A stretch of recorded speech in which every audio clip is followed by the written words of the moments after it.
మొన్న రేవంత్ రెడ్డి గారు కర్ణాటక పోయిండు. నేను అనుకున్నా ఆయన ఖార్గే గారికి ఆరోగ్యం బాగాలేకపోతే చూడడానికి పోయిండు. పనిలో పని ఆయన ఏఐసిసి ప్రెసిడెంట్ అయ్యే పెద్ద మనిషి అయ్యే ఆయనతోని ఇంత సిద్దిరామయ్యకో లేకపోతే ఆ నీళ్ల మంత్రి శివకుమార్ కు ఏదైనా ఫోన్ చేపిస్తాడేమో, ఆల్మట్టి ఎత్తు పెంచకుండా మన రాష్ట్ర ప్రయోజనాలు కాపాడతాడేమో రేవంత్ రెడ్డి అని నేను అనుకున్నాను. ఎందుకంటే మాట్లాడితే నల్లమల బిడ్డ అంటాడు, నల్లమలకి వెళ్ళిన పాటలు క్యాసెట్ వేసుకొని తిరుగుతుంటాడు. మరి ఆ నల్లమలకే అన్యాయం జరుగుతుంది కదా, నల్లమలకే నీళ్లు రాకుండా అవుతున్నాయి కదా, ఏమన్నా ఆపుతాడేమో అనుకున్నా. కానీ ఆ మీటింగ్ అయిన తర్వాత మళ్ళీ నాకు అనిపించింది ఇది పులి కాదు పిల్లి అని అర్థమైంది.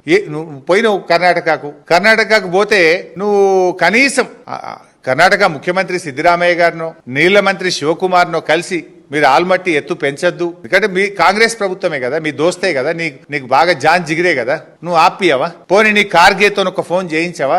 ఏం మాట్లాడలేదు. ఆల్మట్టి మరిచినవు, ఆల్ ఈజ్ వెల్ అనుకుంటా వచ్చినావు. మాట్లాడినావు నువ్వు ఆల్మట్టి గురించి? కర్ణాటకలో ఉన్నది మీ పార్టీ కదా, మీ సిద్దిరామయ్యనే కదా, మీ శివకుమార్ గారే కదా. ఆల్మట్టి ఎత్తు పెంచితే మా తెలంగాణ ఎడారైతుందని ఒక్క మాట ఎందుకు చెప్పకపోతివి? పోనీ ఆ కార్గేతోనే ఒక ముఖ్యమంత్రికో ఉప ముఖ్యమంత్రికో ఎందుకు ఫోన్ చేయించకపోతివి?